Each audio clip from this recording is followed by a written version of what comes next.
হে আমার প্রতিপালক, আমি আপনার নিকট আশ্রয় প্রার্থনা করছি শয়তানের কুমন্ত্রণা হইতে। হে আমার প্রতিপালক, আমি আপনার নিকট আশ্রয় প্রার্থনা করছি তাদের উপস্থিতি হইতে।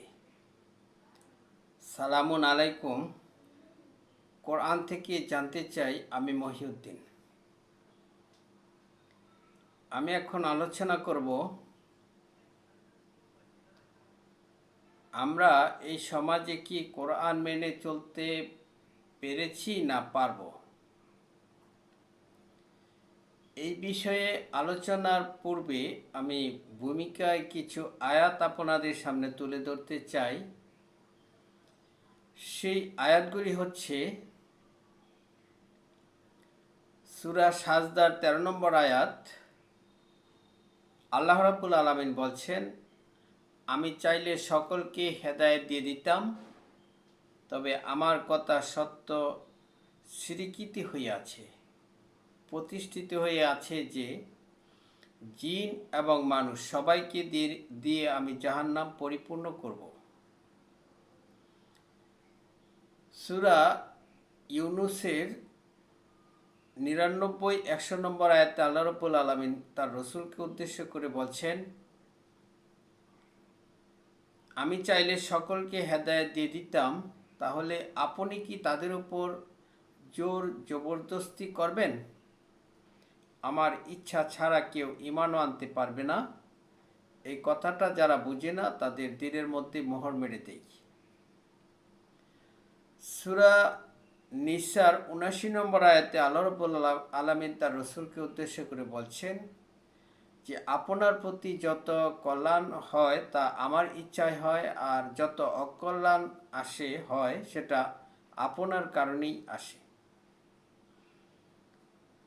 সূরা কাসাসের ৫৬ নম্বর আয়াতে বলেছেন, আপনার ভালোবাসার কারণে কেউ ঈমান আনতে পারবে না, আমি জানি কে ঈমান আনবে।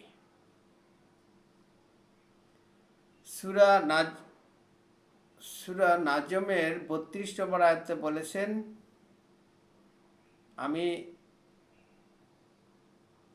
আমি তাদেরকে জানি যখন তাদেরকে আমি মাটি থেকে সৃষ্টি করি, যখন তারা ছিল মাতৃগর্ভে ভ্রূণাকারে, অতএব তারা যেন নিজেদেরকে পবিত্র মনে না করে।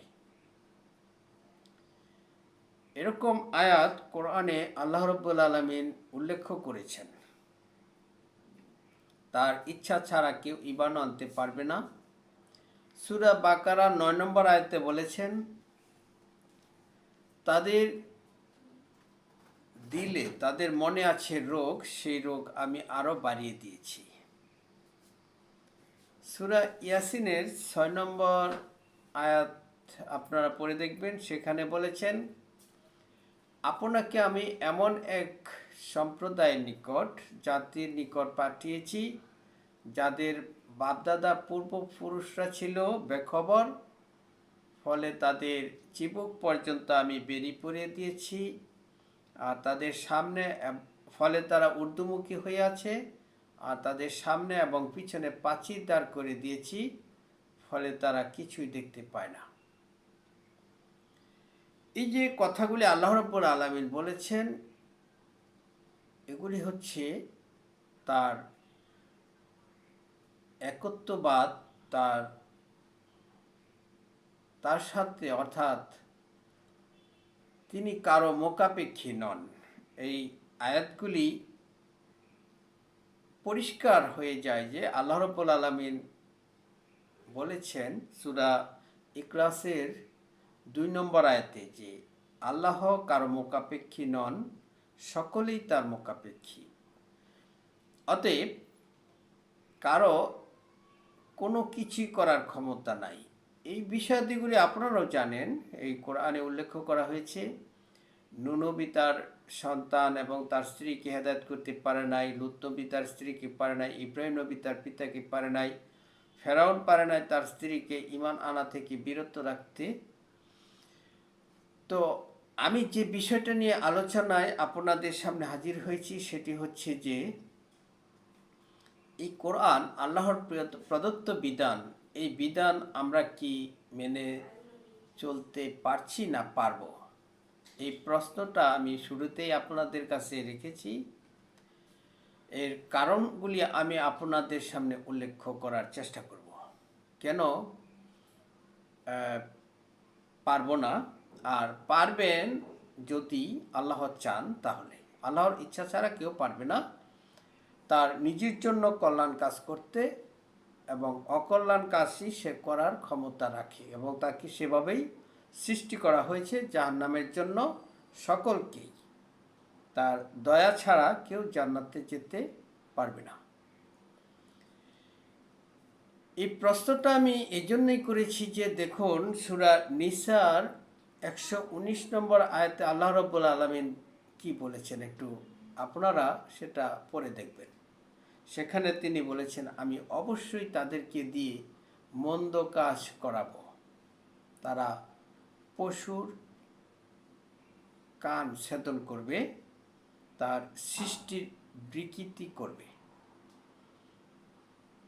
আমি বলেছিলাম যে আপনারা কি এবং আমরা কি এই সমাজে, এই পরিবেশে কোরআন মেনে চলতে পারবো না পারছি? দেখুন, এই যে একটা বিষয় যে সৃষ্টির বিকৃতি ঘটাবে, কর্ণ ছেদন করবে, এগুলি থেকে আমরা কিভাবে রেহাই পাব? আল্লাহ তো কোরআনের কোথাও অনুমতি দেয় নাই যে সৃষ্টির বিকৃতি ঘটানোর। তিনি তাদেরকে দিয়েই এই সৃষ্টির বিকৃতি ঘটাবেন যাদেরকে তিনি সৃষ্টি করেছেন জাহান্নামের জন্য। যেমন ধরুন, আপনি যেমন আমরা যেটাকে পাঠা বলি, অর্থাৎ এই পাঠাকে আমরা খাসি করার অনুমতি আমাদেরকে কে দিয়েছে? এটা তো আল্লাহ রাব্বুল আলামিন এই অনুমতি দেন নাই যে তাকে তার অন্ডকোষ অর্থাৎ তার যৌনাঙ্গের যেই বিচিটা আছে সেটা কেটে ফেলে তাকে খাসি বানানো হবে। এই বিধান আল্লাহর প্রদত্ত বিধানে নাই। যে বিধান তিনি নাজিল করেছেন মেনে চলার জন্য, যারা মেনে চলবে তাদের কোনো ভয় নাই, তাদের জন্য পুরস্কার রয়েছে। সূরা বাকারার 38 নম্বর আয়াত, 62 নম্বর আয়াত, সূরা মায়েদার 69 নম্বর আয়াত, যে কেউ মেনে চলবে তাদের কোনো ভয় নাই, তাদের জন্য পুরস্কার রয়েছে। ঈমান আনবে, পরকালে বিশ্বাস করবে আর মেনে চলবে অর্থাৎ সৎকর্ম করবে, তাদের জন্য পুরস্কার রয়েছে, তারা যে কেউ হোক, ইহুদি, খ্রিস্টান, হিন্দু, বৌদ্ধ, নাসারা, সাবিন, যে কেউ। যাই হোক, এখন কথাটা হচ্ছে যে আমরা বিরত, অর্থাৎ আমরা কি কোরআন মেনে চলতে পারবো না পেরেছিও না পারতেছিও না। যেমন এই যে আমরা যাকে বলি হাড় বাছুর, হাড় গরু, এটাকেও আমরা তার যৌনাঙ্গ কেটে তাকে আমরা দামড়া বানিয়েছি। এগুলি তো আল্লাহর বিধানে নাই, আমরা এগুলি করতেছি এবং এটা এমনভাবে করতেছি যেন সওয়াবের মনে করি করতেছি। এরপর দেখুন, মানুষের ক্ষেত্রেও যেটাকে আমরা বলি মুসলমানি, এগুলি থেকে কি আমরা কি রেহাই পেতে পারি এই সমাজে? আমাকে, আচ্ছা যাই হোক, আমি নয় বয়স হয়ে গিয়েছে এর থেকে বেঁচে যাব, আমি হয়তোবা আমি আল্লাহর কাছে হয়তোবা আমি ক্ষমা চেয়ে নিতেছি যে যা হয়ে গেছে তিনি অত্যন্ত ক্ষমাশীল, দয়ালু, আমাকে ক্ষমা করবেন। কিন্তু আমার সন্তান, আমার নাতি নাতনি, তারা কি পারবে এই কোরআন মেনে চলতে? তারা কি পারবে এই মুসলমানি থেকে বিরত থাকতে, এই অঙ্গটা কেটে ফেলা থেকে বিরত থাকতে? তারা কি পারবে? সেই জন্য আমি বলেছি যে আসলে দেখুন, এই কোরআন মেনে চলতে পারবো না আমরা যদি না আল্লাহ না চান। দেখুন, সূরা বাকারার 45-46 নম্বর আয়াতে আল্লাহ রাব্বুল আলামিন বলেছেন যে সালাতের মাধ্যমে সাহায্য প্রার্থনা করা অত্যন্ত কঠিন কাজ, তবে তাদের জন্য নয় যারা পরকালে নিশ্চিত বিশ্বাসী। যারা নিশ্চিত বিশ্বাসী তারা পারবে সালাতের মাধ্যমে আল্লাহর কাছে সাহায্য চাইতে, কিন্তু এছাড়া অন্য কেউ সাহায্য চাইতে পারবে না। এটা হলো একেবারে যিনি পারবেন তাকে আল্লাহ রাব্বুল আলামিন জানেন, এবং আল্লাহর ইচ্ছা যার প্রতি তিনি দয়া করেন, যার প্রতি তিনি অনুগ্রহ করেন, তিনি যাকে ক্ষমা করতে চান, সে ছাড়া কেউ পারবে না। ইউসুফ নবী সূরা ইউসুফের 53 নম্বর আয়াতে বলেছেন যে আমি আমার নিজেকেও নির্দোষ মনে করি না, প্রত্যেকটা মানুষই অপরাধী, তবে ওই ব্যক্তিটা ছাড়া যার প্রতি আমার প্রতিপালক দয়া করে। তো দেখুন, ইউসুফ নবী নিজেকেও নির্দোষ মনে করেন নাই, তিনি বলছেন যে তাকে আল্লাহর যাকে দয়া করেন সে ছাড়া প্রত্যেকটা মানুষই অপরাধী। আল্লাহর দয়া ছাড়া কেউ অপরাধ মুক্ত নয়। দেখুন, আপনি কি মেনে চলতে পারবেন শুধু এই কোরআন? এই সমাজ কি আপনাকে দিবে শুধু কোরআন মেনে চলতে? যদি আপনি কোরআন মেনে চলেন তাহলে আপনি তো এই প্রচলিত এই নামাজেও যেতে পারবেন না। আপনার বন্ধুবান্ধব, আত্মীয় স্বজন, পাড়া প্রতিবেশী, ভাই ব্রাদার সকলেই তো দলে দলে এই নামাজ পড়ছে যে নামাজ কোরআনে নাই, অর্থাৎ রাকাত হিসাব করে বেতনভুক্ত ইমাম রেখে বিভিন্নভাবে, যেগুলি তারাও স্বীকার করে যে এগুলি কোরআনে নাই। অতএব কোরআন অমান্য করে চলতে হচ্ছে এবং চলতে বাধ্য, এবং এখানে কোরআন মেনে চলার কোনো সুযোগ নাই। কি মেনে চলছে? যেটা মেনে না চললে এই সমাজ আপনাকে বলবে আপনি নষ্ট হয়ে গিয়েছেন, আপনি পথভ্রষ্ট হয়ে গিয়েছেন। যেমন সূরা বাকারার ৭৯ নম্বর আয়াতে আল্লাহ রাব্বুল আলামিন বলেছেন যে তাদের জন্য ধ্বংস যারা নিজ হাতে কিতাব রচনা করে বলে যে এগুলি আল্লাহরই কিতাব, যাতে করে মানুষের কাছ থেকে দুনিয়ার নগণ্য বিনিময় গ্রহণ করতে পারে সেজন্য। তো দেখুন, এই আয়াতটিতে বলা হয়েছে যারা নিজ হাত দিয়ে কিতাব রচনা করে। তাহলে আমরা কি মেনে চলছি? এই কোরআন আল্লাহ প্রদত্ত বিধান, কিন্তু এই কোরআন ছাড়া যে সমস্ত কিতাব, যেমন বুখারী শরীফ, তিরমিজি, মুসলিম, এই ধরনের কিতাবাদিগুলি যদি আমরা মেনে না চলি তাহলে আমরা তাদের এই সমাজের দৃষ্টিতে আমরা হয়ে যাই পথভ্রষ্ট, গোমরা, অর্থাৎ সরাসরি কাফেরে বলে ফেলে। যারা কোরআন মানে তাদেরকে কাফের বলা হয়। তাহলে এই কোরআন বলছে কোনো পুস্তক লেখা যাবে না, কোনো বিধান রচনা করা যাবে না, কোনো বিধান আবিষ্কার করা যাবে না, কোনো বিধান দেওয়া যাবে না।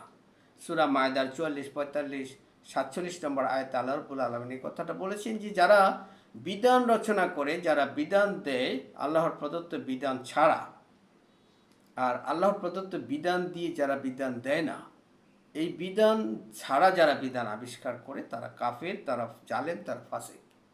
তো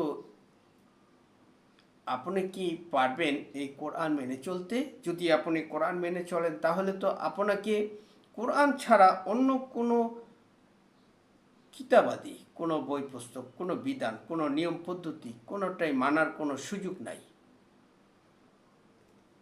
দেখুন, রসুলের দোহাই দিয়ে সেগুলি মানা হচ্ছে, অথচ এই রসুলের বাণী সম্মানিত কোরআন, এই কোরআনে নিষেধ করেছে এই কোরআন ছাড়া, আল্লাহর প্রদত্ত বিধান ছাড়া কোনো বিধান আবিষ্কার করা সে কাফের।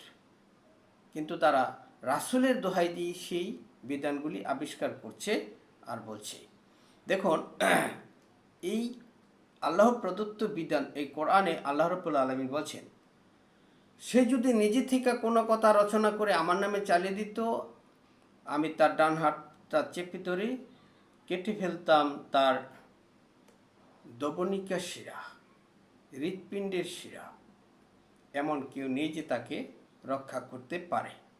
তো এইখান থেকে সূরা হাক্কার 44-45 নম্বর আয়াতে 44-45-46 নম্বর আয়াতে এই কথাটা আল্লাহ রাব্বুল আলামিন বলেছেন, সে যদি নিজে থেকে কোনো কথা রচনা করে আমার নামে চালিয়ে দিত, আমি তার ডান হাত চেপে ধরে কণ্ঠটি কেটে ফেলতাম।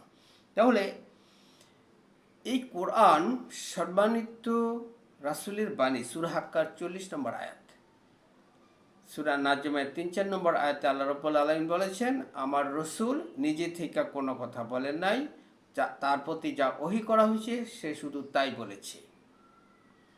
আর আমরা কি বলছি, এই এই বিধান ছাড়াও অন্য আরও পুস্তক আরও বিধান সেগুলি আল্লাহর রসুলের নামে চালিয়ে দিচ্ছি।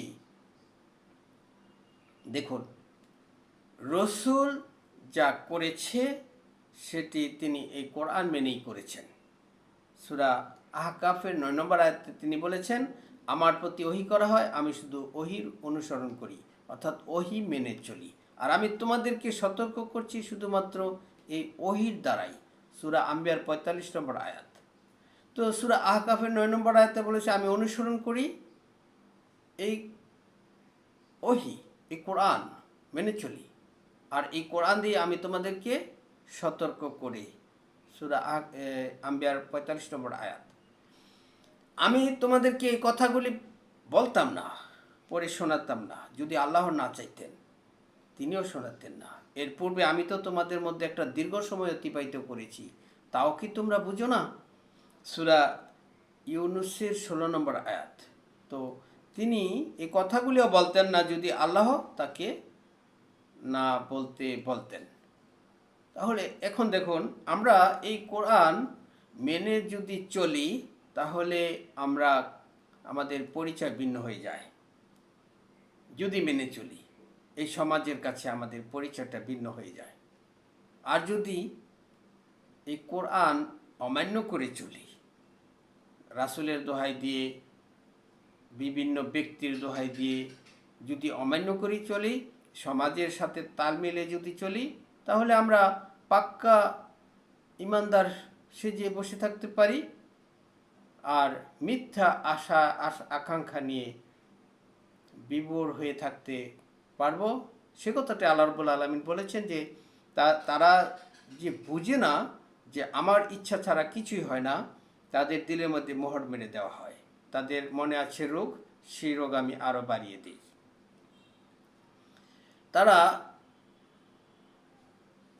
চতুষ্প জন্তুর চাইতেও নিকৃষ্টতম জীব, তারা বুঝে না। তো আল্লাহর প্রদত্ত বিধান যারা মেনে চলবে তাদের কোনো ভয় নাই, কিন্তু এই বিধান কি মেনে চলার মতন পরিবেশ আমাদের মধ্যে আছে? আপনারা একটু চিন্তা করে দেখুন তো। এই প্রশ্ন আমি আপনাদের কাছে রেখে আমি আমার আলোচনা এখানে শেষ করছি। সালামুন আলাইকুম।